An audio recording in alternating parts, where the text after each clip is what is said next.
미쳤어! 뭐 하는 거야? 30명이 넘는 친척들 앞에서 저는 무릎을 꿇고 바닥에 엎어진 갈비찜을 치우며 눈물을 참고 있었습니다.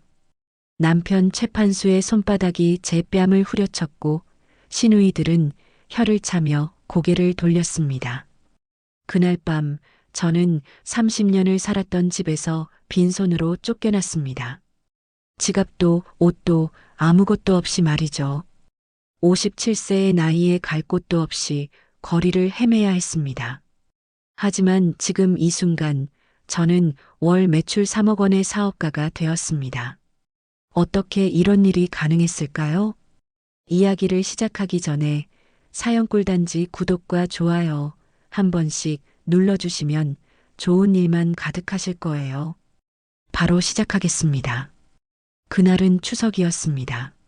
새벽 4시 30분. 알람이 울리기도 전에 눈이 떠졌어요. 30년간 몸에 밴 습관이었죠. 어둠 속에서 조심스럽게 이불을 걷어내고 일어났습니다. 옆에서 자고 있는 남편을 깨우지 않으려고 숨소리까지 죽이면서요. 부엌 불을 켜는 순간 냉장고에 빼곡히 쌓인 재료들이 눈에 들어왔습니다. 갈비 5kg, 배추 3포기, 무 5개, 각종 나물 재료들. 며칠 전부터 장을 봐두었던 것들이었어요. 30명 분량의 명절 음식. 손목이 아프다는 것쯤은 중요하지 않았습니다. 매년 추석과 설날이면 반복되는 일이었으니까요. 다만 이번만큼은 특별히 신경을 써야 했어요. 왜냐고요? 작년 갈비찜. 짜기만 하고 고기 질기던데. 3일 전 큰 시누이가 전화로 던진 한마디였습니다. 그 말 한마디에 제 마음은 사흘 내내 무거웠어요. 밤마다 이불을 뒤집어 쓰고 생각했죠. 이번엔 정말 맛있게 만들어야 해. 이번엔 트집 잡히면 안 돼. 갈비를 손질하면서 핏물을 빼내는데 손끝이 차가운 물에 시려왔습니다. 하지만 멈출 수 없었어요. 전날 밤부터 배와 양파, 키위로 재워둔 갈비를 꺼내 정성스럽게 양념을 바르기 시작했습니다. 간장, 설탕, 다진 마늘, 참기름, 후추. 레시피는 어머니에게서 배운 거였어요. 시집 오기 전 친정 부엌에서 어머니 곁에 서서 하나하나 배웠던 그 손맛이었습니다. 그런데 아이러니하게도 30년 동안 시댁에서 단 한 번도 제 요리 솜씨를 인정받은 적이 없었어요. 음식이 왜 이래? 간이 안 맞네. 이 정도 실력으로 30년을 살았어? 귀에 못이 박히도록 들었던 말들이었습니다. 양념을 3번이나 맛을 보며 조절했어요. 손가락에 묻은 양념을 살짝 혀에 대어보고 또 봤습니다. 짜지도 싱겁지도 않게 딱 적당하게 말이에요. 시계는 오전 6시 30분을 가리키고 있었습니다. 갈비찜을 냄비에 담아 불에 올렸어요. 은은하게 부글부글 끓기 시작하는 소리가 고요한 새벽을 채웠습니다. 그 소리를 들으며 저는 다른 음식들을 준비하기 시작했어요. 시금치나물, 콩나물 무침, 도라지 무침, 고사리 볶음. 손은 쉴 새 없이 움직였습니다.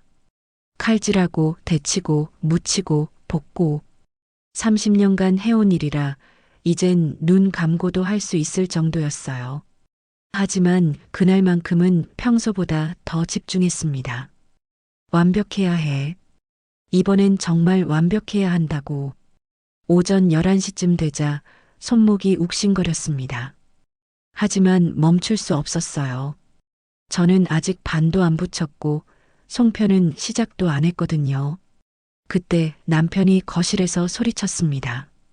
여보, 시누이들이 12시 반에 온다는데 준비는 됐어? 네, 다 준비 중이에요. 목소리를 최대한 밝게 유지하며 대답했습니다. 실제로는 다리가 후들거리고 허리가 끊어질 것 같았지만요. 정오가 지났습니다. 음식들이 하나둘 완성되어 상에 올라갔어요. 각색전, 잡채, 갈비찜, 나물들, 송편까지. 화려한 명절 상차림이었습니다. 제가 혼자서 7시간 넘게 만든 음식들이었어요. 마지막으로 갈비찜 뚜껑을 열어봤습니다. 김이 모락모락 피어오르고 윤기 나는 갈비가 완벽하게 익어 있었어요. 한 점 집어서 맛을 봤습니다. 부드럽게 씹히는 고기, 깊고 진한 양념 맛. 평생 만든 갈비찜 중에 최고였어요. 이번엔 괜찮을 거야. 하지만 가슴 한구석이 불안했습니다. 왜 그랬을까요? 지금 생각해보면 어쩌면 예감이었는지도 모르겠어요. 오후 12시 25분. 초인종이 울렸습니다. 심장이 철렁 내려앉았어요. 현관문을 열자 큰 시누이가 서 있었습니다. 명품 핸드백을 든 채로 저를 위아래로 훑어보는 그 날카로운 시선이요. 언니, 어서 오세요. 고생 많았네. 그 말투에는 위로보다는 당연하다는 듯한 무게감이 실려 있었어요. 곧이어 둘째 시누이, 막내 시누이와 그 가족들이 도착했습니다. 순식간에 집안은 30명이 넘는 사람들로 가득 찼어요. 아이들 웃음소리, 어른들 이야기 소리. 시끌벅적했지만 제 마음은 조용했습니다. 아니, 정확히는 얼어붙어 있었어요. 옳게, 음식은 다 준비됐지? 큰 시누이가 거실에 앉자마자 물었습니다. 네, 다 준비했어요. 작년처럼 간이 안 맞거나 그러진 않겠지? 그 말에 가슴이 철렁했어요. 역시나 작년 일을 잊지 않고 있었던 거죠. 이번엔 신경 많이 썼어요. 그래, 그럼 빨리 상 차려. 애들이 배고파해. 시계는 12시 35분을 가리키고 있었습니다. 저는 부엌으로 가서 큰 접시에 갈비찜을 담기 시작했어요. 손이 떨렸습니다. 왜 이렇게 떨릴까요? 그냥 음식을 내는 것뿐인데 말이에요. 하지만 그게 전부가 아니었어요. 제게는 30년간의 평가가 걸린 순간이었으니까요. 인정받을 수 있을까? 아니면 또다시 무시당할까? 그 두려움이 손끝을 떨리게 만들었습니다. 갈비찜을 담은 큰 접시를 들고 거실로 향했습니다. 발걸음 하나하나가 조심스러웠어요. 쏟으면 안 돼, 떨어뜨리면 안 돼, 실수하면 안 돼. 머릿속으로 계속 되뇌었습니다. 거실 문턱을 넘어섰어요. 30명이 넘는 사람들이 저를 바라보고 있었습니다. 그 시선들이 마치 바늘처럼 느껴졌어요. 식탁까지 3미터, 2미터, 1미터. 바로 그때였습니다. 할머니! 큰 시누이의 손자 민수가 갑자기 제 앞으로 뛰어나왔어요. 7살짜리 아이가 팔을 벌리며 제게 안기려고 했습니다. 아, 안 돼. 순간적으로 아이를 다치게 할 수 없다는 생각에 몸을 비틀었어요. 뜨거운 갈비찜이 아이에게 쏟아지면 화상을 입을 테니까요. 그 순간 균형이 무너졌습니다. 세상이 느려졌어요. 접시가 손에서 미끄러지는 느낌, 공중에서 떨어지는 갈비찜, 그리고 바닥에 부딪히는 소리. 갈비찜이 거실 바닥에 그대로 쏟아졌습니다. 새벽 4시 30분부터 7시간 넘게 정성껏 만든 갈비찜이 하얀 거실 바닥을 붉게 물들였어요. 깨진 접시 조각들이 사방으로 튀었고 갈비 조각들이 마룻바닥에 흩어졌습니다. 순간 세상이 멈췄습니다. 민수가 놀라서 울기 시작했어요. 하지만 그 소리조차 멀리서 들리는 것 같았습니다. 제 귀에는 오직 제 심장 소리만 쿵쿵 울릴 뿐이었어요. 아, 끝났구나. 그 생각이 머리를 스쳤습니다. 뭐 하는 거야? 남편 최판수가 벌떡 일어났습니다. 175cm의 체격, 붉어진 얼굴, 부릅뜬 눈. 그가 저를 내려다보는 모습은 마치 거대한 그림자 같았어요. 여보, 미안해요. 민수가 갑자기 조심성이 없어서 그런 거지. 30년 동안 집안일만 했는데 이것도 제대로 못해? 목소리가 점점 커졌습니다. 30명의 시선이 모두 저에게 쏠렸어요. 부끄러웠어요. 너무 부끄러웠어요. 손이 떨렸습니다. 무릎이 후들거렸어요. 그때 남편이 제 팔을 거칠게 잡았습니다. 뺨이 얼얼했어요. 30명이 지켜보는 앞에서 맞았습니다. 57년을 살면서 이렇게 창피한 순간은 처음이었어요. 이 쓸모없는 여자야. 명절날 이런 망신을. 쓸모없다는 말이 가슴에 박혔습니다. 마치 모처럼 말이에요. 시누이들은 아무 말도 하지 않았어요. 둘째 시누이는 혀를 찾고 큰 시누이는 한숨을 쉬었습니다. 막내 시누이가 오빠 실수였잖아요 라고 작게 말했지만 남편은 멈추지 않았어요. 실수? 이런 중요한 날에? 집안일도 제대로 못하는 여자가 이 집에서 뭘 해? 그 순간 30년이 무너지는 소리가 들렸습니다. 저는 무릎을 꿇고 바닥에 엎어진 갈비찜을 치우기 시작했어요. 깨진 접시 조각이 손을 찔렀지만 그것보다 마음이 더 아팠습니다. 30명이 지켜보는 가운데 혼자 바닥을 닦으며 생각했어요. 30년. 정말 긴 시간이었는데 그때는 몰랐습니다. 이 순간이 제 인생을 완전히 바꿀 시작점이 될 줄은. 그리고 이 갈비찜이 훗날 제게 새로운 인생을 선물해 줄 거라는 걸 말이에요. 당장 짐 싸. 그날 밤 남편의 목소리가 집안을 울렸습니다. 시누이들은 하나둘 자리를 떴어요. 큰 시누이가 조심하라는 말을 남겼지만 그 말투에는 동정보다는 비웃음이 섞여 있었습니다. 언니도 이제 철 좀 들어야지. 둘째 시누이의 한마디가 귓가에 맴돌았어요. 친척들이 모두 돌아간 후 집안은 고요해졌습니다. 거실은 조용했어요. 아까까지 30명의 사람들로 가득했던 그 공간이 이제는 저와 남편 단둘만 남았습니다. 갈비찜 자국은 깨끗이 닦았지만 공기는 여전히 무거웠어요. 여보, 진정해요. 실수였잖아요. 제 목소리는 떨리고 있었습니다. 뭔가 돌이킬 수 없는 일이 벌어지고 있다는 느낌이 들었거든요. 실수? 30년 동안 실수만 하고 살았어. 남편의 얼굴은 붉게 달아올라 있었어요. 그동안 쌓였던 불만이 오늘 사건을 계기로 폭발한 것 같았습니다. 30년 동안 뭘 했어? 밥이나 제대로 해라. 그 말이 가슴을 찔렀습니다.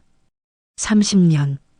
새벽마다 일어나서 밥하고 빨래하고 청소하고 시부모님 간병하고 아이들 뒷바라지하고 그 모든 시간들이 아무 의미가 없었던 걸까요? 나가. 당장 나가라고. 남편이 제 팔을 잡고 현관 쪽으로 끌고 갔습니다. 저는 제대로 저항할 수도 없었어요. 너무 갑작스러운 일이었거든요.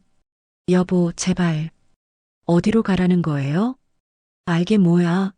알아서 해. 현관문이 제 뒤로 닫혔습니다. 저는 집 밖에 서 있었어요. 30년 동안 살던 집, 그 집의 문 밖에 말이죠. 10월의 밤 공기가 차갑게 느껴졌습니다. 얇은 실내복 차림으로 나온 저는 추위에 몸을 떨었어요. 그제야 현실이 실감났습니다. 정말로 집에서 쫓겨난 거였어요. 가방도 지갑도 아무것도 없었습니다. 주머니를 뒤져보니 다행히 핸드폰만 있더라고요. 어디로 가야 할까요? 친정은 이미 부모님이 돌아가셨고 형제들과도 연락이 끊어진 지 오래였어요. 30년 동안 남편 가족들만 챙기며 살았거든요. 그때 깨달았습니다. 제가 얼마나 외로운 삶을 살아왔는지 말이에요. 골목길을 걸으며 눈물이 흘러내렸습니다. 57세의 나이에 갈 곳도 없고 돈도 없고 정말 막막했어요. 그때 핸드폰이 울렸습니다. 막내 시누이였어요. 언니 괜찮아요? 지금 어디 있어요? 목소리에서 걱정이 느껴졌습니다. 괜찮아. 그냥 좀 나와 있어. 오빠가 너무 심하게 했어요. 정말 어디 있는지 말씀해 주세요. 더 이상 숨길 수 없어서 집에서 나와 있다고 말했습니다. 얼마 후 딸 수진이에게서 전화가 왔어요. 엄마, 10분만 기다려요. 주소 보낼게요.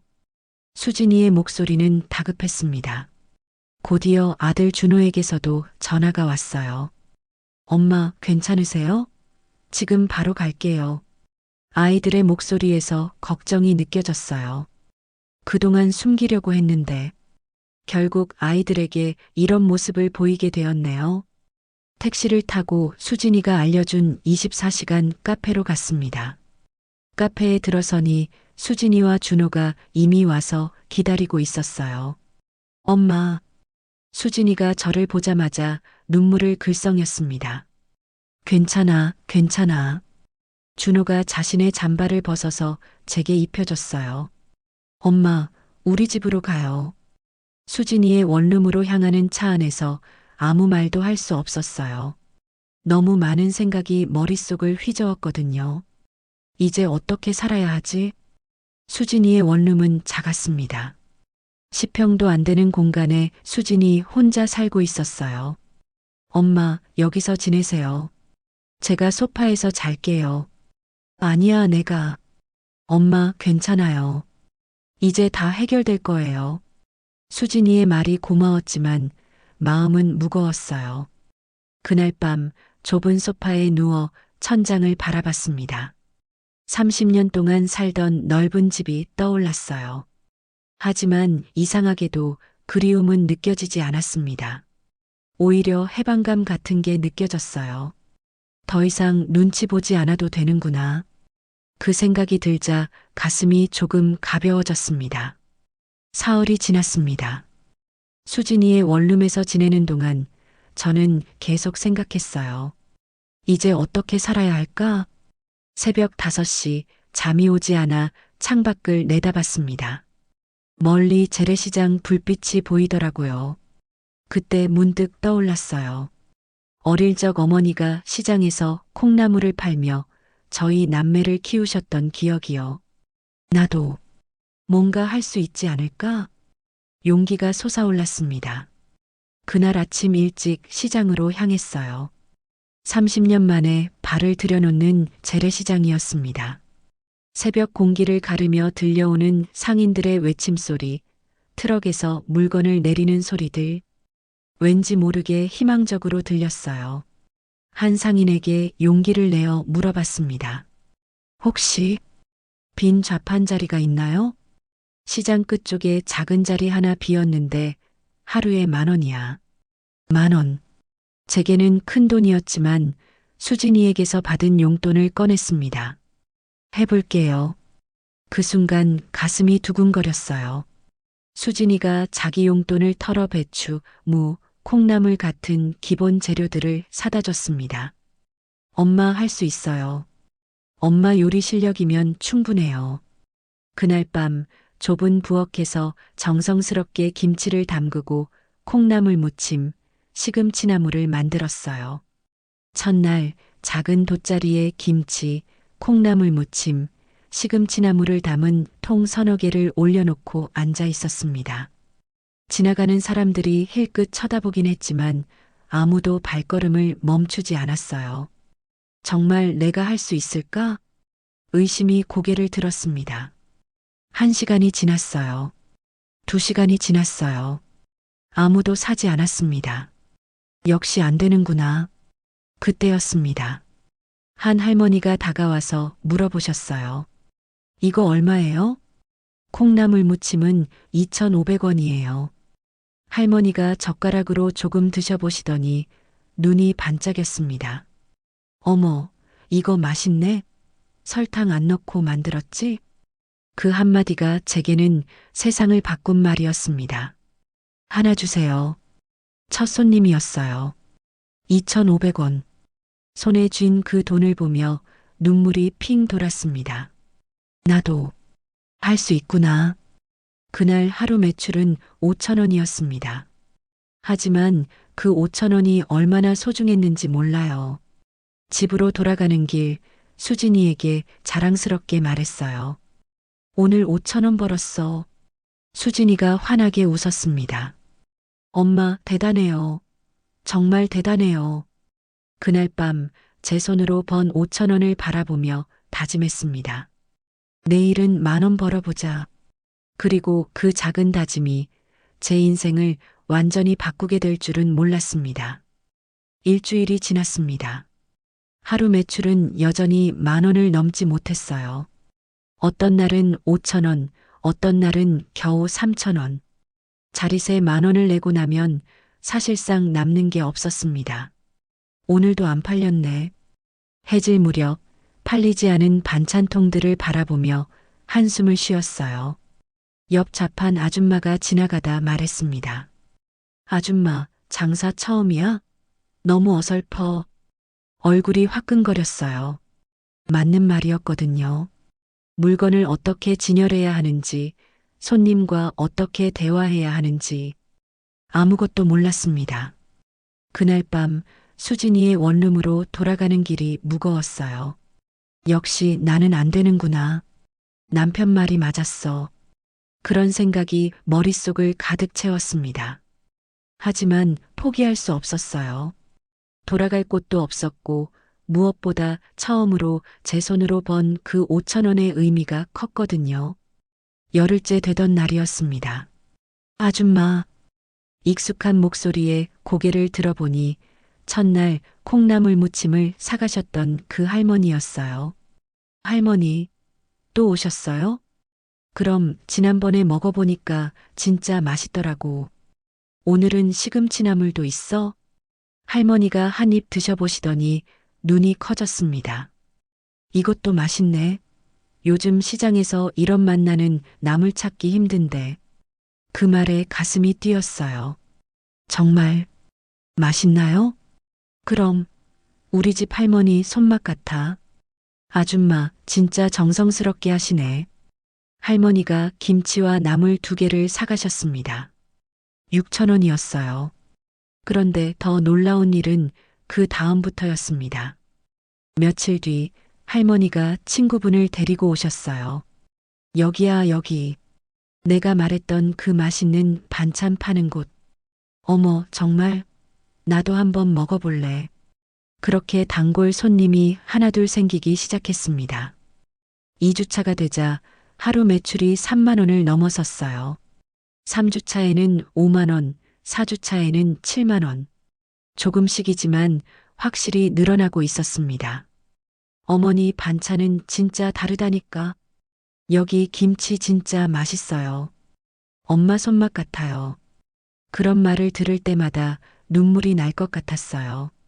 30년 넘게 시댁에서 음식 맛없다, 손이 없다는 소리만 듣고 살았는데 전혀 모르는 분들이 제 음식을 인정해 주시다니요. 한 달째 되던 어느 날이었습니다. 젊은 여자분이 다가와서 물어봤어요. 어머니, 혹시 갈비찜도 파세요? 갈비찜. 그 단어를 듣는 순간 가슴이 철렁했습니다. 명절날 그 끔찍했던 기억이 파노라마처럼 스쳐 지나갔어요. 수십 명이 지켜보는 앞에서 그릇을 엎지르고 남편에게 뺨을 맞고 쓸모없는 여자라는 말을 들었던 갈비찜은 안 만들어 왔어요. 목소리가 떨렸습니다. 왜요? 다른 반찬들은 이렇게 맛있는데 갈비찜도 분명 잘하실 것 같은데요. 그 아가씨는 정말 순수하게 물어보는 거였어요. 하지만 저는 대답할 수 없었습니다. 비싸서, 잘 안 팔릴 것 같아서요. 거짓말이었어요. 진짜 이유는 두려움이었거든요. 또다시 실패할까봐, 또다시 누군가에게 무시당할까봐. 그럼 내일 만들어 주실 수 있나요? 저 일부러 소문 듣고 찾아왔거든요. 어머니 음식이 정말 맛있다고 해서요. 그 간절한 표정을 보니 마음이 흔들렸어요. 그럼 한번 만들어 볼게요. 말은 했지만 집에 돌아가는 내내 후회가 밀려왔습니다. 그날 밤 정육점에서 갈비를 샀어요. 손이 떨렸습니다. 갈비를 만지는 것만으로도 그날의 기억이 생생하게 떠올랐거든요.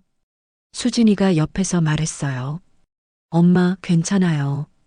이번엔 다를 거예요. 그럴까?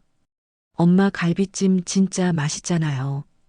제가 제일 좋아했던 음식이 그거였어요. 수진이의 말에 조금 용기가 났습니다. 새벽 3시에 일어나 갈비를 손질했어요. 핏물을 빼면서도 양념에 재우면서도 졸이면서도 계속해서 명절날 그 장면이 떠올랐습니다. 하지만 이번은 달랐어요. 나도 할 수 있어. 30년 넘게 해온 요리야. 이번엔 아무도 저를 무시하지 않아. 7시간을 정성껏 졸여 완성한 갈비찜을 보니 예전보다 더 윤기가 흘렀습니다. 시장에 나가는 길 가슴이 두근거렸어요. 그 아가씨가 정말 올까? 와서 맛없다고 하면 어떡하지? 도착하자마자 그 아가씨가 벌써 와 있었습니다. 어머니, 정말 만들어주셨네요. 뚜껑을 여는 순간이 가장 떨렸어요. 와, 이거 진짜 할머니 갈비찜 같아요. 한 입 드셔보시더니 눈이 커졌습니다. 어머니, 이거 진짜 대박이에요. 그 순간 눈물이 핑 돌았어요. 명절날 그렇게 창피를 당했던 바로 그 갈비찜이 이제는 누군가에게 감동을 주는 음식이 된 거였거든요. 이 갈비찜 정말 특별한 의미가 있어요. 제가 작게 중얼거렸습니다. 그럼 내일도 만들어 주실 수 있나요? 내일도요? 네, 꼭이요. 저희 어머니도 드시고 싶어 하세요. 그날 갈비찜 하나가 15,000원에 팔렸습니다. 다른 반찬까지 합쳐 그날 매출은 12만 원이었어요. 처음으로 10만 원을 넘긴 날이었습니다. 집으로 돌아가는 길 12만 원을 세어보며 울었어요. 나도 할 수 있구나. 수진이가 환하게 웃으며 말했습니다. 엄마 봤죠? 엄마는 할 수 있어요. 하지만 문제는 또 생겼습니다. 수진이의 원룸 부엌은 너무 작았어요. 가스레인지 한 개로는 많은 양을 만들 수 없었습니다. 엄마, 제가 좀 더 큰 원룸 알아볼게요. 며칠 뒤 수진이가 고시원만 한 원룸을 구해줬습니다. 보증금 없이 월세 30만 원짜리 방이었어요. 작긴 하지만 부엌이 따로 있어요. 여기서 요리하면 될 것 같아요. 새 방으로 이사한 날 혼자 앉아 생각했습니다. 한 달 전만 해도 아무것도 할 줄 모르는 여자라고 생각했는데 지금은 하루에 10만 원씩 벌고 있었어요. 비록 월세를 내야 하지만 제 힘으로 살 수 있다는 자신감이 생겼습니다. 다음 날 시장에 나갔을 때였어요. 어머니, 여기가 그 갈비찜 맛집 맞죠? 영상 보고 왔어요. 영상? 무슨 영상? 처음엔 무슨 말인지 몰랐어요. 그런데 계속 그런 말을 하는 손님들이 오는 거예요. 그날 저녁 수진이에게 물어보니 제가 나온 영상이 인터넷에 퍼졌다고 하더라고요. 엄마, 조회수가 50만이에요. 댓글도 엄청 많아요. 화면 속 제 모습은 어색했지만 댓글들은 따뜻했습니다. 진짜 엄마 손맛이다. 꼭 가봐야겠다. 이런 분이 진짜 장인이지. 읽으면서 눈물이 났어요. 그런데 한 댓글이 눈에 들어왔습니다. 30년 시댁살이 끝에 혼자 힘으로 일어선 분이래요. 정말 대단하세요. 누가 제 사연을 쓴 걸까요? 수진이가 쑥스럽게 말했습니다. 제가 댓글에 조금 썼어요. 엄마가 얼마나 대단한 분인지 사람들이 알았으면 해서요. 수진아, 엄마는 정말 대단해요. 이제 더 많은 사람들이 알게 될 거예요. 그날 밤 잠들기 전에 생각했습니다. 정말 제가 이렇게 변할 수 있을까? 그런데 무엇보다 불안한 건 이 소식이 남편에게 들어가면 어떻게 될까 하는 거였어요. 그리고 며칠 뒤 그 불안은 현실이 되었습니다. 영상이 올라간 지 3일이 지났습니다. 조회수는 100만을 넘어섰고 매일 새로운 손님들이 찾아왔어요. 줄을 서서 기다리는 사람들도 생겼습니다. 다음 분, 아침 10시부터 오후 3시까지 쉴 틈이 없었어요. 갈비찜은 오전에 벌써 동났고 다른 반찬들도 계속 팔려나갔습니다. 어머니, 내일도 오시죠? 당연하죠. 그날 매출을 계산해 보니 35만 원이었습니다. 35만 원. 한 달 전에는 상상도 못했던 금액이었어요. 집으로 돌아가면서도 믿기지 않았습니다. 정말 제가 하루에 이렇게 많은 돈을 벌 수 있다니. 하지만 기쁨은 오래가지 않았어요. 그날 밤 수진이가 심각한 표정으로 말했습니다. 엄마, 아빠가 엄마 영상 보신 것 같아요. 가슴이 철렁 내려앉았습니다. 어떻게 알았어? 준호 오빠한테 전화했대요. 엄마가 어디 있냐고. 올 것이 왔구나. 그날 밤 잠을 이룰 수 없었어요. 남편이 언제 나타날지, 나타나면 어떻게 할지. 온갖 생각이 머릿속을 휘저었습니다. 다음 날 오후 2시쯤이었습니다. 마지막 김치통을 정리하고 있는데 등골이 서늘해졌어요. 여기서 뭐 하는 거야? 30년 넘게 들어온 그 목소리. 돌아보니 최판수가 험악한 표정으로 서 있었습니다. 심장이 쿵쾅거렸어요. 하지만 이번엔 달랐습니다. 예전처럼 무조건 무서운 게 아니라 화가 났거든요. 내가 뭘 잘못했다고? 일하고 있어요. 보면 모르세요? 제 입에서 나온 말에 스스로도 놀랐습니다. 평생 남편에게 말대꾸한 적이 없었는데 남편의 얼굴이 붉게 달아올랐어요. 집에서 쫓겨나서 이런 짓거리를 하고 있었어? 짓거리라는 말에 가슴이 찔렸지만 이번엔 참지 않았습니다. 짓거리가 아니에요. 정당하게 일해서 돈 버는 거예요. 정당하게? 시장 바닥에서 이런 걸 팔면서 주변 사람들이 하나둘 모여들기 시작했어요. 남편은 목소리를 더 높였습니다. 사람들이 내 음식 맛있다고 한다며? 우쭐해진 거야? 30년 동안 내가 가르쳐준 요리 아니야. 그 순간 머릿속이 하얘졌어요. 가르쳐줬다고? 가르쳐준 게 언제예요? 저는 친정 어머니한테 배웠어요. 그리고 시집와서 혼자 연구하고 노력한 거예요. 남편이 손을 번쩍 들었습니다. 순간적으로 몸이 움츠러들었어요. 또 맞는구나. 그때였습니다. 잠깐만요. 단골 할머니가 제 앞을 가로막았습니다. 당신 누군데 이러는 거예요? 이 사람 남편이요. 가족 문제니까 상관하지 마세요. 가족이라고 해서 이렇게 공개적으로 망신을 줘요? 어머니가 뭘 잘못했는데요? 다른 손님들도 하나둘 제 편을 들어주기 시작했습니다. 맞아요. 어머니 정말 열심히 하시는데 매일 새벽부터 준비하시는 거 봤어요. 사람들의 응원이 제게 용기를 줬어요. 남편은 당황한 표정이었습니다. 이렇게 많은 사람들이 제 편에 서리라고는 예상하지 못했던 거죠. 좋아.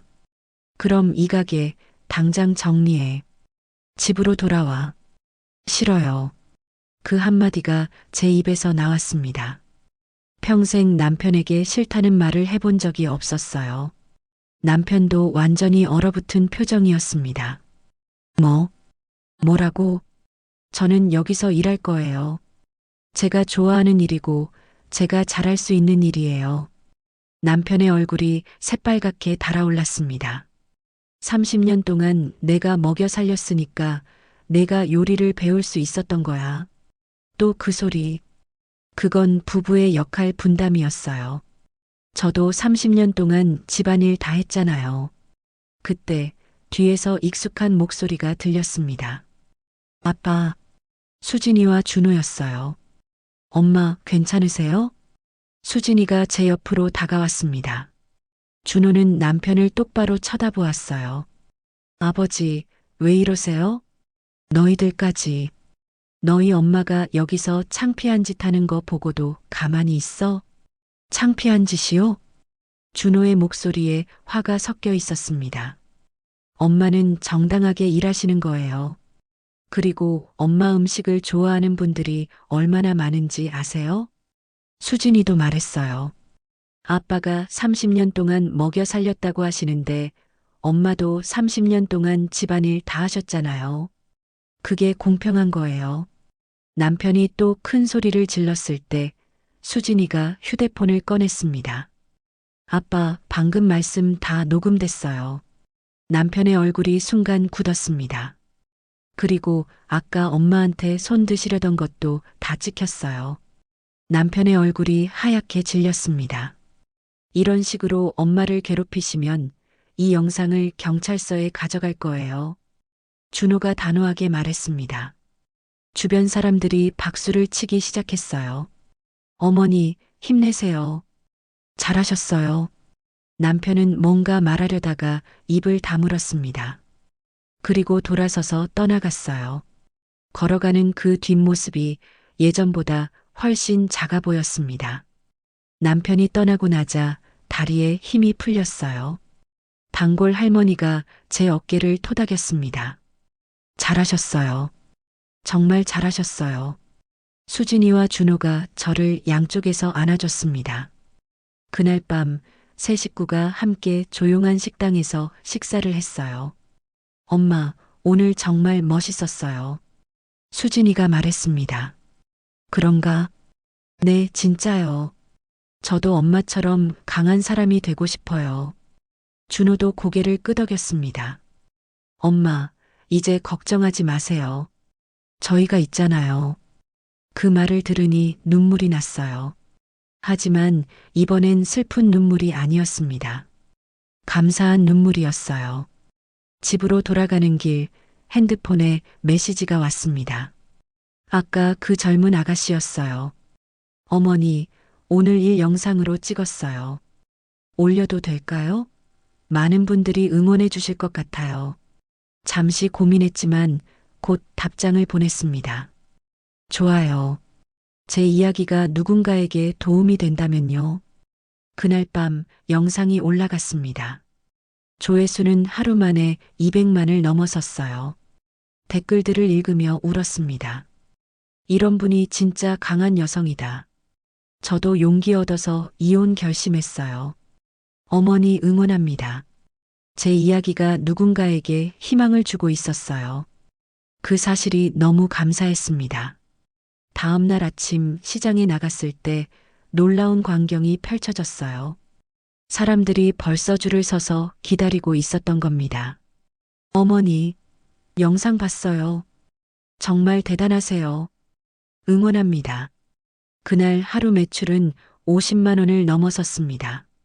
저녁에 돈을 세어보며 생각했어요. 이제 정말 새로운 인생이 시작되는구나.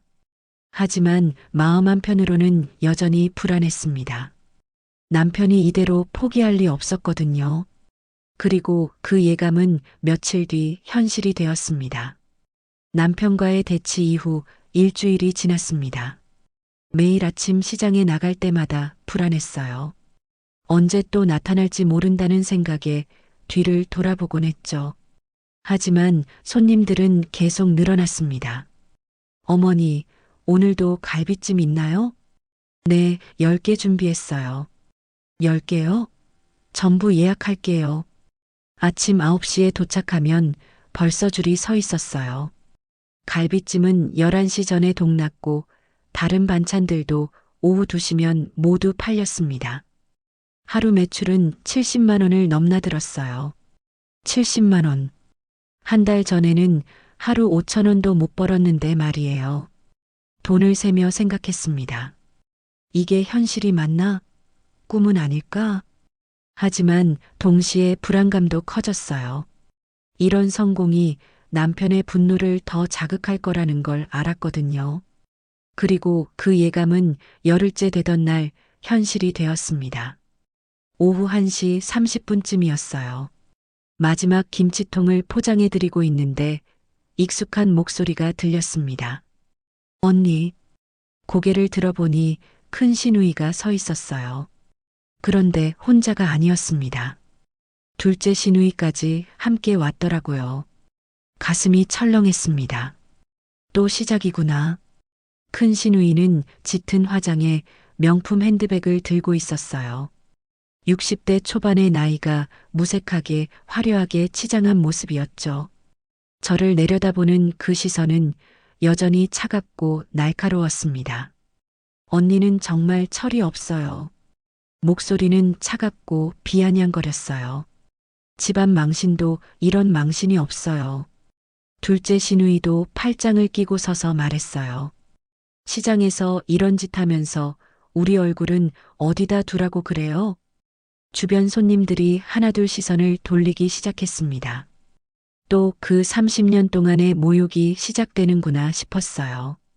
동네 사람들이 뭐라고 하는지 알아요? 큰 시누이가 목소리를 높였습니다.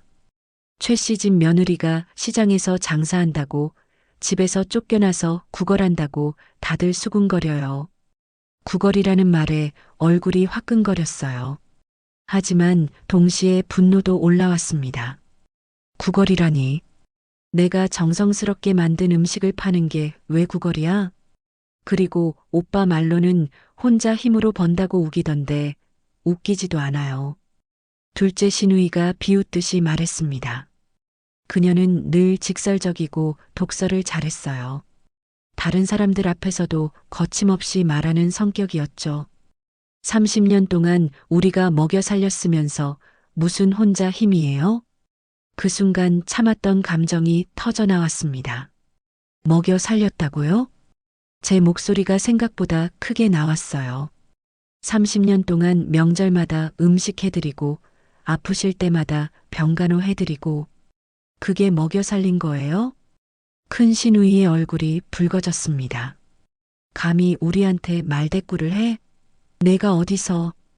그때 단골 할머니가 다가오셨어요. 70대 할머니는 허리가 굽었지만 목소리만큼은 또렷했습니다. 저분들이 누군데 이렇게 시끄럽게 구는 거예요? 이 사람 시누이들이에요. 가족이 나서서 정신 차리게 하는 거 당연하잖아요. 큰 시누이가 거만하게 대답했습니다. 가족이라고 해서 이렇게 공개적으로 망신을 줘도 돼요? 다른 손님들도 고개를 끄덕였어요. 시누이들의 목소리는 더 커졌습니다. 망신? 이 사람이 하는 짓이 더 망신이에요. 집안 체면도 생각 안 하고 체면이라는 말에 뭔가 폭발했어요. 30년 동안 참아왔던 모든 것들이 한꺼번에 터져 나오는 것 같았습니다. 체면이요? 제가 똑바로 시누이들을 바라봤습니다. 30년 동안 명절마다 음식 해드리고 아프시면 병간호 해드리고 그게 체면을 지키는 거였나요? 목소리가 떨렸지만 계속했습니다. 그런데 제가 제 힘으로 일해서 돈 버는 게 체면에 안 되나요? 큰 시누이가 소리쳤습니다. 내가 어디서 감히 우리한테. 바로 그때 뒤에서 목소리가 들렸습니다.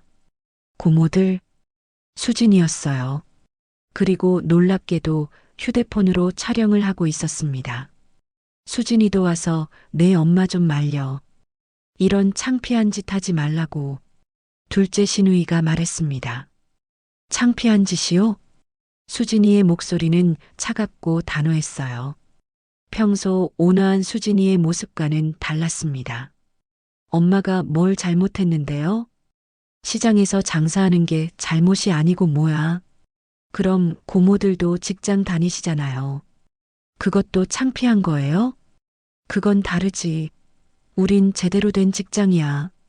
제대로 된 직장이요? 수진이가 비웃었습니다. 엄마는 자영업자예요. 자기 사업을 하시는 거라고요. 그게 왜 창피한 건데요? 주변 사람들이 박수를 치기 시작했어요. 맞아요. 어머니 음식 정말 맛있어요. 정말 대단한 분이에요. 사람들의 응원 소리에 시누이들의 얼굴이 하얗게 질렸습니다. 그때 제 안에서 30년 동안 억눌려 있던 감정이 터져 나왔어요. 저는 이제 더 이상 눈치 보며 살지 않을 거예요. 제 목소리가 떨렸지만 확신에 차 있었습니다. 30년 동안 제가 뭘 잘못했는지 모르겠어요. 눈물이 흘러내렸습니다. 시댁 식구들 뒷바라지하고 남편 내조하고 애들 키우고 그런데 왜 제가 하고 싶은 일 하나 못하게 하세요? 큰 시누이가 뭔가 말하려고 했지만 저는 멈추지 않았습니다. 제 음식을 좋아해 주시는 분들이 계세요. 제가 만든 음식으로 기뻐하시는 분들이 계시고요. 목소리에 힘이 실렸습니다. 그게 뭐가 잘못된 건가요? 제가 누구 눈치 보지 않고 제 인생을 사는 게 뭐가 잘못된 건가요? 저는 이제 당당하게 살 거예요. 누구 눈치 보지 않고 제가 하고 싶은 일 하면서 살 거예요. 그 순간 사람들이 일제히 박수를 치기 시작했습니다. 우렁찬 박수 소리가 시장 전체에 울려 퍼졌어요. 잘하셨어요. 정말 멋져요. 화이팅! 시누이들은 완전히 당황해서 어쩔 줄 몰라 했습니다. 우리가 이런 모욕을 받다니. 중얼거리며 돌아서는 시누이들의 뒷모습이 초라해 보였어요. 수진이가 다가와서 제 손을 잡았습니다. 엄마, 정말 멋있어요. 자랑스러워요. 그 말을 들으니 눈물이 더 많이 났습니다. 하지만 이번엔 기쁜 눈물이었어요. 그날 저녁 수진이가 촬영한 영상을 보여줬습니다. 제가 당당하게 말하는 모습이 담겨 있었어요. 엄마, 이거 올려도 돼요? 많은 분들이 응원해 주실 것 같아요. 정말 괜찮을까? 엄마가 얼마나 멋진 분인지 다들 알게 될 거예요. 그날 밤 영상이 올라갔습니다. 조회수는 하루 만에 300만을 넘어섰어요. 댓글들을 읽으며 울었습니다. 진짜 멋있어요. 저도 용기 얻었어요. 이런 분이 진짜 강한 여성이죠. 30년 참다가 드디어 자유를 찾으셨네요. 그런데 더 놀라운 일이 일어났습니다. 다음 날 아침 낯선 번호로 전화가 왔어요. 박미정 님이신가요? 저는 CJ 프레시웨이 구매팀장 김성호입니다. 네. 어머님 영상 봤습니다. 정말 감동적이더라고요. 혹시 저희 회사와 반찬 납품 계약하실 의향 있으신가요? 대형 식품회사에서 연락이 온 거예요. 저희가 운영하는 전국 편의점과 대형마트에 어머님 반찬을 납품하는 겁니다. 월 1억 원 규모의 계약이에요. 월 1억 원? 손이 떨렸습니다. 좀 생각해봐도 될까요? 물론입니다.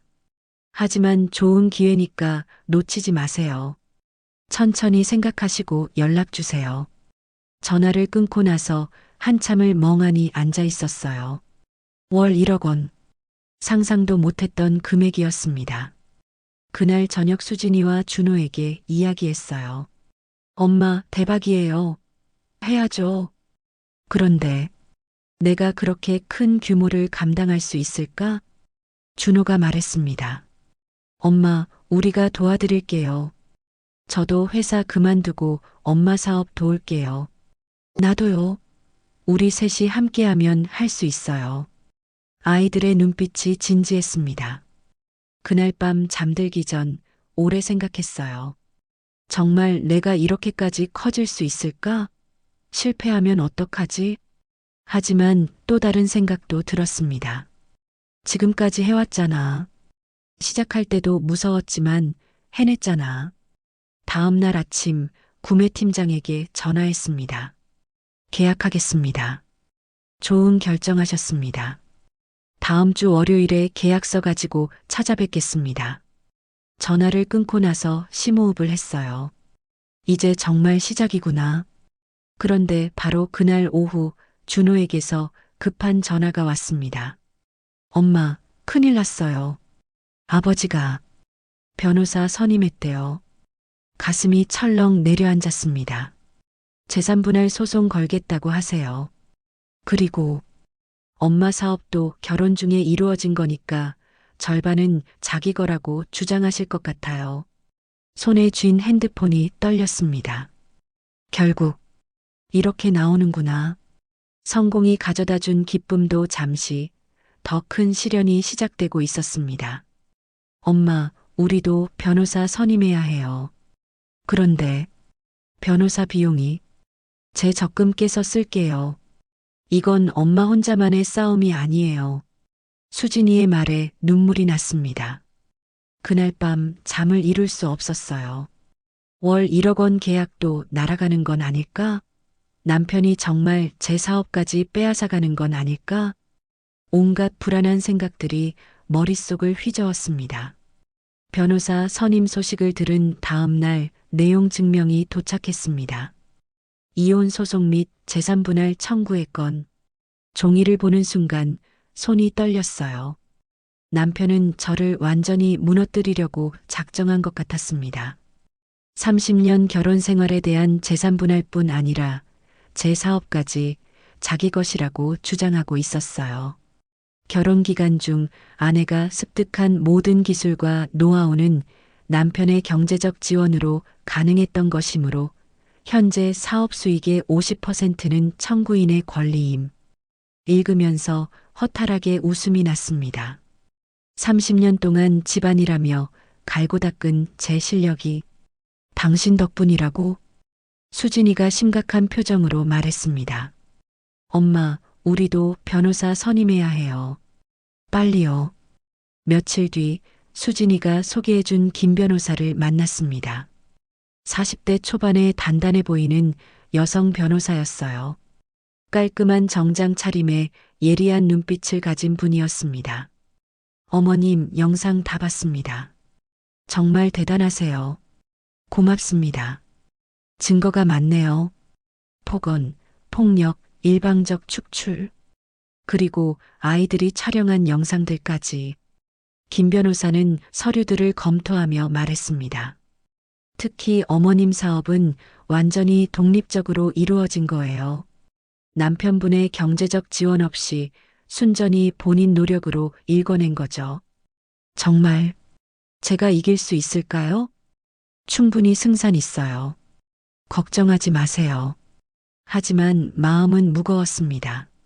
법정에서 남편을 만나야 한다는 것도 두려웠고 무엇보다 시누이들이 어떻게 나올지 몰랐거든요. 2주 후 첫 조정 기일이었습니다. 법원에 도착하니 남편이 벌써 와 있었어요. 그리고 놀랍게도 큰 시누이와 둘째 시누이까지 함께 있었습니다. 증인으로 세우려는 거구나. 가슴이 두근거렸습니다. 조정실에 들어가자 조정위원이 말했습니다. 양측 다 진술하시죠.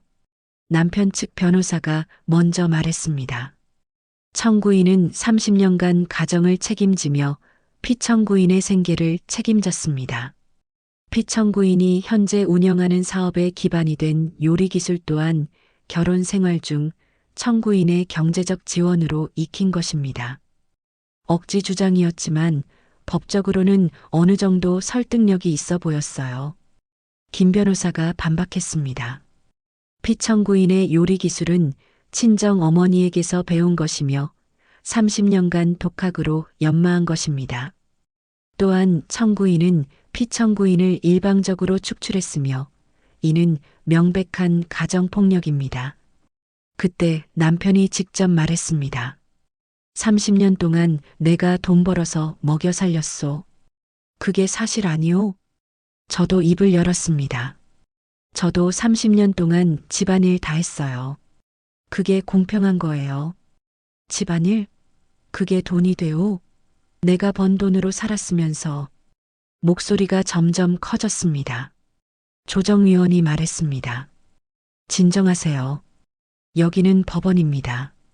그때 큰 시누이가 끼어들었습니다. 조정위원님, 제가 한 말씀 드려도 될까요? 증인 신분이 아니시면 곤란합니다. 저는 30년간 이 집안 식구를 지켜봐 왔어요. 형수는 항상 게을렀고 음식도 맛없게 만들었어요. 그 말에 참았던 감정이 폭발했습니다. 거짓말이에요. 매번 명절 때마다 30명 분량 음식 혼자 만들었어요. 맛없는 음식을 말이지. 둘째 시누이도 거들었습니다. 맞아요. 우리가 얼마나 참고 먹었는데요. 간도 안 맞고. 그 순간 조정실 문이 열렸습니다. 막내 시누이가 들어왔어요. 죄송합니다. 늦었습니다. 모두가 놀란 표정으로 막내 시누이를 바라봤습니다. 너 왜 왔어? 큰 시누이가 날카롭게 물었습니다. 막내 시누이는 저를 바라보며 말했습니다. 저 언니 편에서 증언하러 왔어요. 조정실이 순간 조용해졌습니다. 뭐라고? 저는 30년간 다 봤어요.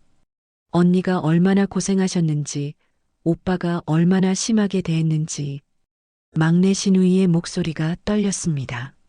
명절 때마다 혼자 새벽부터 음식 만드시는 거, 아프신데도 참고 일하시는 거, 오빠한테 맞고도 참으시는 거. 다 봤어요. 너 미쳤어? 가족 편을 들어야지. 큰 시누이가 소리쳤습니다. 가족이니까 진실을 말하는 거예요. 막내 시누이가 단호하게 말했습니다. 평소 소극적이던 그녀의 모습과는 완전히 달랐습니다. 언니는 쓸모없는 사람이 아니에요.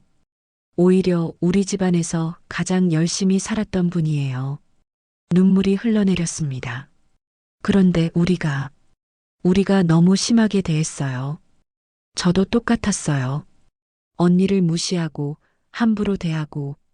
막내 시누이가 제게 고개를 숙였습니다. 언니 정말 미안해요. 진작 이렇게 말했어야 했는데. 저도 눈물이 났습니다. 고마워요. 정말 고마워요. 조정위원이 서류를 보며 말했습니다. 증거 자료들과 증인 진술을 종합해보니 이혼은 인정되며 재산 분할에서도 피청구인에게 유리할 것 같습니다. 남편의 얼굴이 하얗게 질렸습니다. 그리고 피청구인의 사업은 결혼 생활과 무관하게 독립적으로 이루어진 것이므로 청구인의 권리 주장은 인정되지 않습니다. 그럴 수가. 남편이 중얼거렸습니다. 다음 재판 기일에 정식 판결이 나올 겁니다. 법원을 나오면서 막내 시누이가 제 손을 잡았습니다. 언니 정말 멋있어요. 저도 언니처럼 용기 내고 싶어요. 고마워요. 정말. 사실 저도 남편한테 힘들게 살고 있거든요. 20년 넘게 참고 살았어요. 막내 시누이의 눈에 눈물이 고였습니다. 그런데 언니 보면서 많이 배웠어요. 나이가 들어서도 새로운 시작을 할 수 있다는 걸요. 그 말을 듣고 막내 시누이를 안아줬습니다. 언제든 힘들면 연락해요. 제가 도와줄게요. 고마워요, 언니. 저도 용기 내볼게요. 그날 저녁 수진이 준호와 함께 조용한 식당에서 저녁을 먹었어요. 엄마, 거의 다 이겼어요. 수진이가 환하게 웃었습니다. 정말 믿기지 않아요. 이제 정말 자유로워지는 거예요, 엄마. 준호도 말했습니다. 창밖을 바라보며 생각했습니다. 자유. 정말 자유로워지는구나. 30년 만에 처음으로 느끼는 해방감이었습니다. 며칠 뒤 정식 판결이 났습니다. 이혼 인정, 재산 분할 55, 그리고 제 사업에 대한 남편의 권리 주장은 완전히 기각되었습니다. 법원을 나오면서 김 변호사가 말했습니다. 어머님, 축하드려요. 이제 완전히 자유로우세요. 자유. 그 단어가 가슴에 와닿았습니다. 정말로 완전히 자유로워진 거였어요. 그날 밤 혼자 새 아파트에 앉아 창밖을 바라봤습니다. CJ 프레시웨이와의 계약으로 얻은 수익으로 전세를 얻었어요. 20평짜리 작은 아파트였지만 온전히 제 공간이었습니다. 핸드폰에는 축하 메시지들이 쏟아졌습니다. 단골 손님들, 영상을 보고 응원해주신 분들, 그리고 아이들. 한 메시지가 눈에 들어왔습니다. 어머니 덕분에 저도 20년 만에 이혼 결심했어요. 지금은 작은 카페 운영하며 행복하게 살고 있습니다. 감사해요. 읽으면서 눈물이 났습니다. 제 이야기가 누군가에게 희망을 주고 있다는 게 너무 감사했어요. 거울 앞에 서서 제 모습을 봤습니다. 57세. 주름진 얼굴, 거칠어진 손. 하지만 눈빛은 30년 전보다 훨씬 빛나고 있었어요. 이제 정말 새로운 인생이 시작되는구나. 그리고 가장 중요한 건 이제 저 자신을 믿게 되었다는 것이었습니다. 나이가 들어서도 새로운 도전을 할 수 있다는 것을요. 다음 날 아침 새로운 사무실로 향했습니다. CJ 프레시웨이와의 계약을 위해 직원 5명을 고용했어요. 모두 젊은 분들이었는데 저를 정말 존경하는 눈빛으로 바라봤습니다. 사장님, 다음 달 납품 준비 다 됐습니다. 사장님 레시피대로 만들었는데 정말 맛있어요. 사장님이라는 호칭이 아직도 어색했지만 점점 익숙해지고 있었어요. 그날 오후 시장에 잠깐 들렀습니다. 제가 처음 장사를 시작했던 그 자리는 이제 다른 분이 쓰고 계셨어요. 미정아. 단골 할머니가 저를 알아보시고 손을 흔드셨습니다. 할머니, 잘 지내셨어요? 그럼 잘 지내지. 우리 미정이가 이렇게 성공해서 얼마나 기쁜지 몰라. 할머니의 손을 잡았습니다. 할머니 덕분이에요.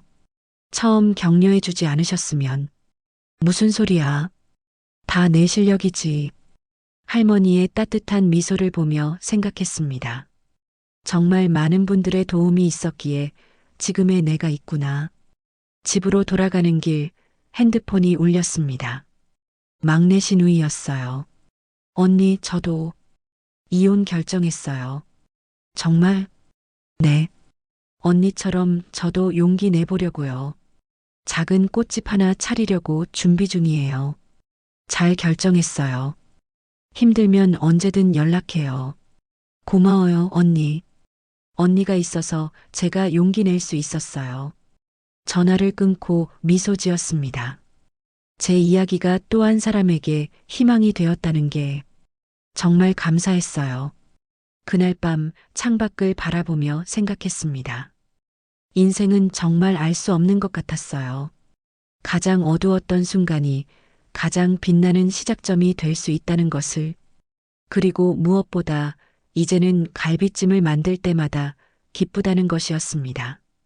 한때는 굴욕의 상징이었던 그 요리가 이제는 제 성공의 대표 메뉴가 되었으니까요. 법정 판결이 나고 한 달이 지났습니다.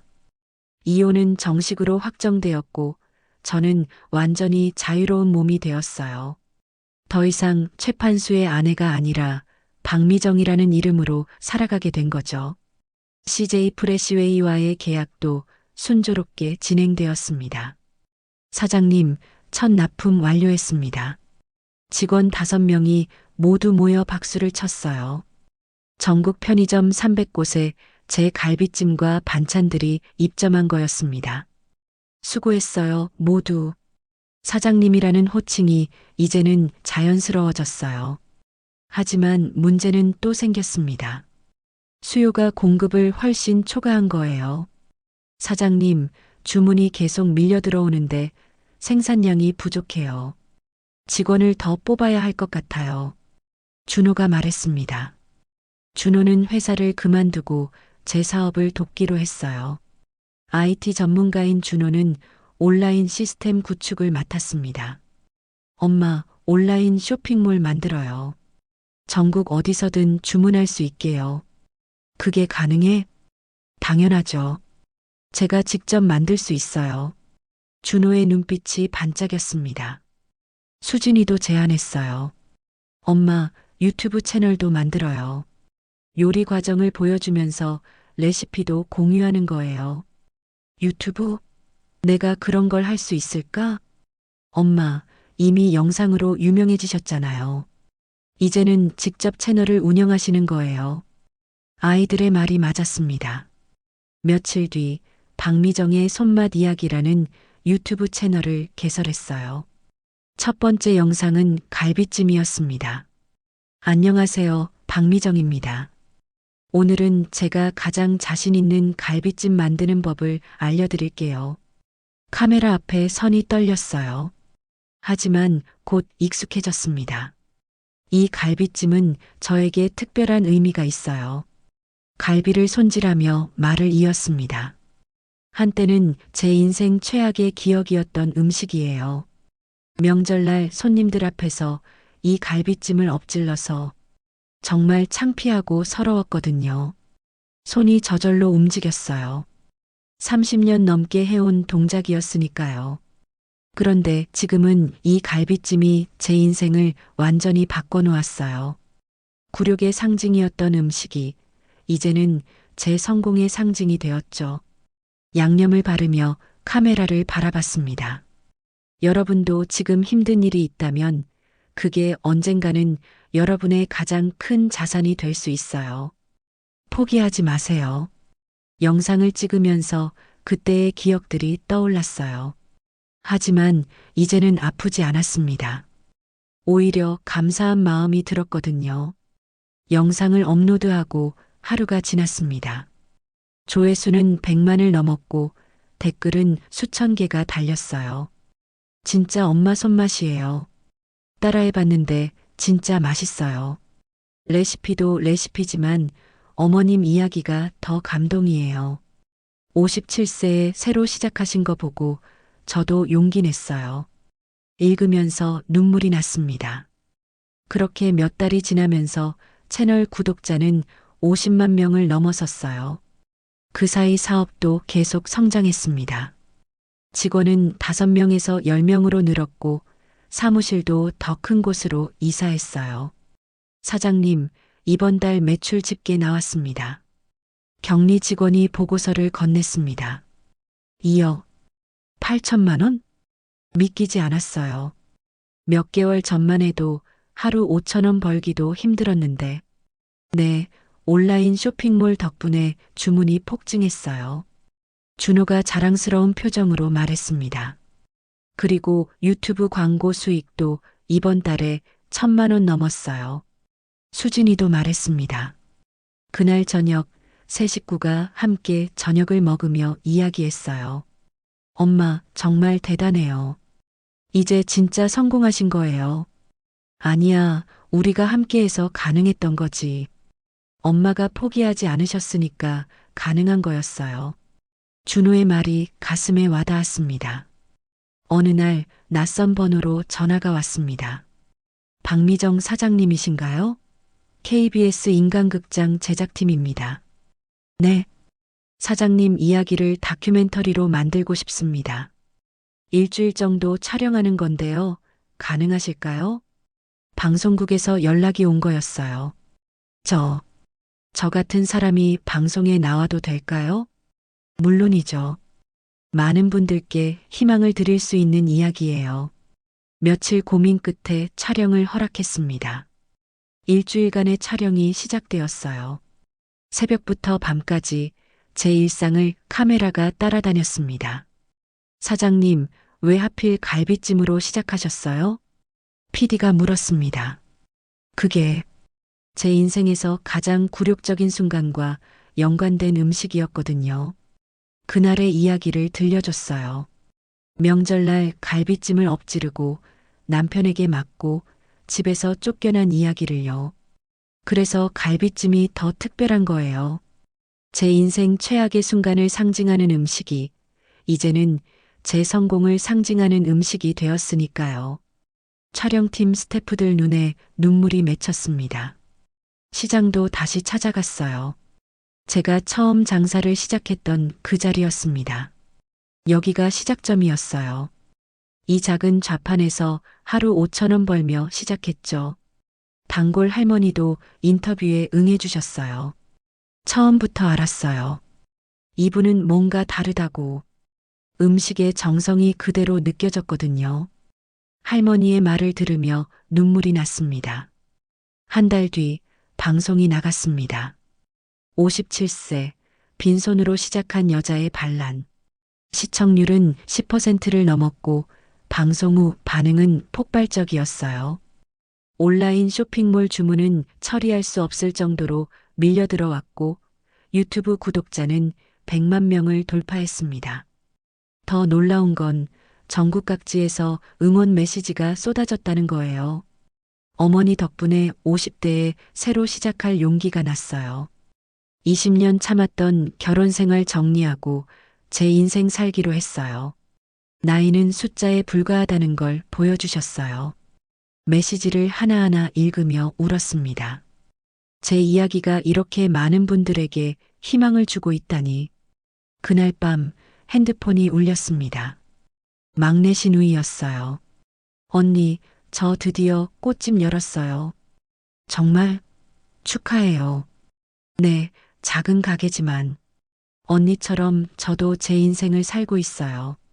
막내 시누이의 목소리에서 행복이 느껴졌습니다. 언니가 보여준 용기 덕분이에요. 정말 고마워요. 전화를 끊고 미소 지었습니다. 제 이야기가 가족에게까지 희망을 주었다니. 어느 토요일 오후였습니다. 사무실에서 회의를 하고 있는데 직원 한 명이 황급히 들어왔어요. 사장님, 밖에 손님 한 분이 찾아오셨는데요. 누구? 최판수 씨라고 하시는데요. 가슴이 철렁했습니다. 남편. 아니, 이제는 전 남편이죠. 밖으로 나가보니 최판수가 서 있었어요. 예전보다 훨씬 초라해 보이는 모습이었습니다. 무슨 일이세요? 그냥 한번 보고 싶었어. 그의 목소리는 힘이 없었어요. 텔레비전에서 봤어. 정말 대단하더라. 미안해. 30년 동안 정말 미안해.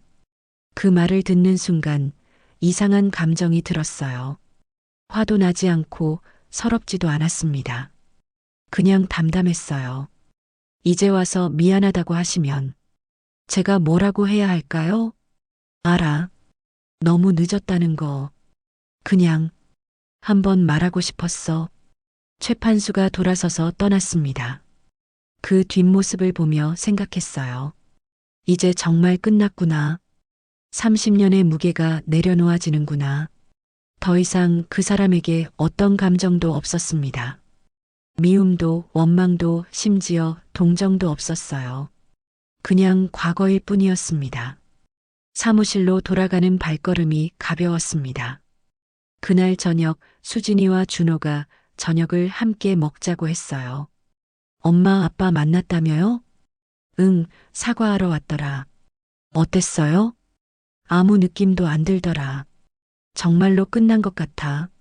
수진이가 제 손을 잡았습니다. 엄마, 정말 자랑스러워요. 나도 너희들이 자랑스러워. 너희 둘이 없었으면 여기까지 못 왔을 거야. 준호도 말했습니다. 엄마가 우리한테 보여준 게 너무 많아요. 포기하지 않는 것, 당당하게 사는 것, 나이는 숫자에 불과하다는 것. 그 말을 들으며 가슴이 뭉클했습니다. 제가 아이들에게 좋은 영향을 주고 있다니.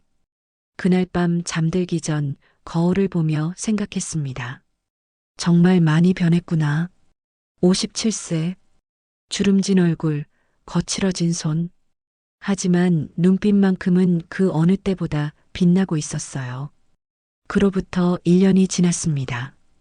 오늘은 제 회사 창립 1주년 기념일이에요. 아침 일찍 일어나 거실 창문을 열어보니 한강이 한눈에 들어오는 멋진 풍경이 펼쳐졌습니다. 30평대 아파트에서 이런 전망을 볼 수 있다니. 1년 전만 해도 상상도 못했던 일이에요. 부엌에서 아침을 준비하면서 문득 떠올린 기억이 있어요. 작년 이맘때 수진이의 작은 원룸에서 떨리는 손으로 첫 김치를 담그던 그때 말이에요. 그때만 해도 하루 몇만 원 벌기도 힘들었는데 지금은 월 매출이 3억에 달하는 회사의 대표가 되었습니다. 엄마, 오늘 행사 준비는 다 됐어요? 수진이가 부엌으로 들어오며 물어봤어요. 응, 다 준비됐어. 그런데 정말 많은 분들이 오신다고? 네, 협력업체분들, 유튜브 구독자 대표분들, 그리고 시장 상인분들까지 한 200명 정도 될 것 같아요. 200명이라니. 1년 전만 해도 혼자 외롭게 김치통 몇 개 들고 앉아있던 제가 이제는 200명이 축하해주러 오는 행사를 여는 거예요. 회사로 향하는 차 안에서 지난 1년을 되돌아봤습니다. 정말 많은 일들이 있었어요. 힘든 일도 많았지만 그보다 더 많은 기쁨과 보람이 있었죠. 행사장에 도착하니 벌써 많은 분들이 와 계셨어요. 사장님, 축하드려요. 정말 대단하세요. 사람들의 인사를 받으며 자리로 향했습니다. 그때 뒤에서 익숙한 목소리가 들렸어요. 언니. 돌아보니 막내 시누이가 꽃다발을 들고 서 있었습니다. 언니 축하해요. 정말 대단해요. 막내 시누이의 목소리에는 진심이 담겨 있었어요. 고마워요. 꽃집은 잘 되고 있어? 네. 언니 덕분에 저도 제 인생을 살고 있어요. 막내 시누이를 안으면서 눈물이 났습니다. 고맙다는 말하고 싶었어요. 언니가 먼저 보여주지 않았으면 저는 평생 참고 살았을 거예요. 행사가 시작되었습니다. 준호가 무대에 올라가 인사말을 했어요. 저는 박미정 사장님의 아들 준호입니다. 1년 전 오늘 엄마는 시장 좌판에서 작은 반찬 가게를 시작하셨습니다. 준호의 목소리가 떨렸습니다. 57세, 빈손으로 쫓겨난 날부터 시작된 엄마의 도전은 우리 가족뿐 아니라 수많은 분들에게 희망을 주었습니다. 박수 소리가 울려 퍼졌어요. 엄마, 정말 자랑스러워요. 사랑해요. 눈물이 흘러내렸습니다. 다음은 단골 할머니가 올라오셨어요. 저는 이분을 처음 만났을 때부터 알았어요. 뭔가 다르다고. 할머니의 목소리에도 감정이 실렸습니다. 음식에 정성이 담겨 있었거든요. 그리고 무엇보다 포기하지 않는 눈빛이 있었어요. 이제 이분은 수많은 사람들에게 희망을 주는 분이 되셨어요. 정말 자랑스럽습니다. 행사가 끝나고 저녁 무렵 수진이와 준호, 막내 시누이와 함께 조용한 식당에서 식사를 했어요. 언니, 정말 1년 사이에 많이 변하셨어요. 막내 시누이가 말했습니다. 어떻게요? 확신에 차 있어요. 예전에는 항상 불안해하시고 눈치 보셨는데 지금은 정말 당당하세요. 그 말을 들으니 저도 그런 변화를 느끼고 있었어요. 그리고 무엇보다 행복해 보여요. 수진이가 덧붙였습니다. 맞아요. 저는 지금 정말 행복해요. 집으로 돌아가는 길에 우연히 그 시장을 지나게 되었어요. 제가 처음 장사를 시작했던 그곳 말이에요. 차에서 내려 천천히 걸어보았습니다. 제가 앉아있던 그 자리 앞을 지날 때 처음 그날의 기억이 생생히 떠올랐어요. 떨리는 손으로 김치통을 올려놓던 그때, 첫 손님이 2,500원을 주시던 그때, 남편이 나타나서 소리를 지르던 그때. 그런데 이상해요. 그때는 그렇게 힘들고 절망적이었는데 지금 돌이켜보니 오히려 감사한 마음이 더 큰 거예요. 그 모든 일들이 있었기에 지금의 제가 있을 수 있었으니까요. 집에 도착해서 소파에 앉아 휴대폰을 켰어요. 오늘 행사 영상이 벌써 유튜브에 올라가 있더라고요. 댓글들을 읽어보니 정말 많은 분들이 축하해 주시고 응원해 주시네요. 진짜 감동이에요. 저도 용기 얻어서 새로운 도전해 볼게요. 어머님 보면서 많이 배워요. 그 중에서 가장 기억에 남는 댓글이 있어요. 저희 엄마가 어머님 영상 보시고 20년 만에 이혼 결심하셨어요. 지금은 작은 카페를 운영하시는데 정말 행복해 하세요. 어머님 덕분입니다. 감사해요. 이런 댓글을 볼 때마다 제가 하는 일의 의미를 다시 한번 깨닫게 돼요. 오늘 밤 잠들기 전 여러분께 꼭 전하고 싶은 이야기가 있어요. 지금 힘든 상황에 계신 분들, 포기하고 싶은 마음이 드시는 분들, 제 이야기가 작은 용기라도 드렸으면 좋겠어요. 저도 57살이라는 나이에 처음 시작했습니다. 아무것도 모르는 상태에서 빈손으로 시작했어요. 하지만 포기하지 않았더니 이렇게 새로운 인생을 살 수 있게 되었습니다. 여러분께 드리는 5가지 조언이 있어요. 첫째, 나이는 숫자에 불과합니다. 50대든 60대든 70대든 새로운 시작을 하기에 늦은 나이는 없어요. 제가 증명했잖아요. 둘째, 작게 시작하세요. 저는 하루 5천 원부터 시작했어요. 거창한 계획보다 작은 실행이 중요합니다. 셋째, 자신이 잘하는 것에 집중하세요. 저는 30년간 해온 요리로 시작했어요. 여러분도 평생 해온 일 중에 분명 빛날 수 있는 게 있을 거예요. 넷째, 주변 사람들의 지지를 받으세요. 혼자서는 할 수 없어요. 저도 아이들과 단골 손님들의 도움이 있었기에 가능했습니다. 다섯째, 절대 포기하지 마세요. 힘들 때가 올 거예요. 하지만 그 순간을 넘기면 분명히 새로운 길이 보입니다. 마지막으로 지금 이 이야기를 듣고 계신 여러분께 말씀드리고 싶어요. 혹시 지금 힘든 결혼 생활을 하고 계신가요? 가족에게 인정받지 못하고 살고 계신가요? 나이 들어서 새로운 도전을 하기가 두려우신가요? 저도 똑같았어요. 30년 동안 쓸모없다는 말을 들으며 살았고 57세에 빈손으로 쫓겨나 막막했어요. 하지만 지금은 이렇게 말할 수 있습니다. 나이는 중요하지 않아요. 지금이 바로 새로운 시작을 할 수 있는 최적의 타이밍이에요. 용기를 내세요. 저도 응원하고 있을게요. 여러분의 생각은 어떠신가요? 댓글로 함께 이야기 나눠주시고 구독과 좋아요도 부탁드립니다. 그리고 혹시 제 이야기가 도움이 되셨다면 힘들어하는 주변 분들과도 공유해 주세요. 누군가에게는 작은 희망이 될 수 있으니까요. 창밖을 바라보며 마지막으로 생각합니다. 갈비찜. 명절날 엎질렀던 그 갈비찜이 제 인생을 완전히 바꿔놓았어요.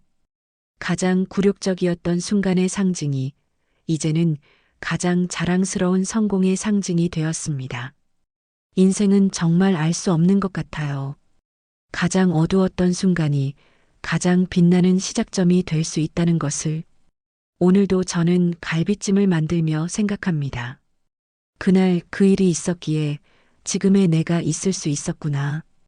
이제는 감사한 마음으로 기쁜 마음으로 갈비찜을 만듭니다. 그리고 이 갈비찜을 드시는 모든 분들께 말하고 싶어요. 여러분도 할 수 있어요. 포기하지 마세요. 지금 이 순간이 바로 여러분 인생의 전환점이 될 수 있습니다. 57세, 빈손으로 시작한 제가 해냈으니까요. 여러분도 분명히 할 수 있습니다. 지금 이 순간부터 용기를 내보세요. 저는 여러분을 응원하고 있을게요. 감사합니다. 이 이야기가 공감이 되셨다면 사연꿀단지 구독과 좋아요 부탁드려요. 앞으로도 더 많은 분들의 용기 있는 이야기를 전해드릴게요.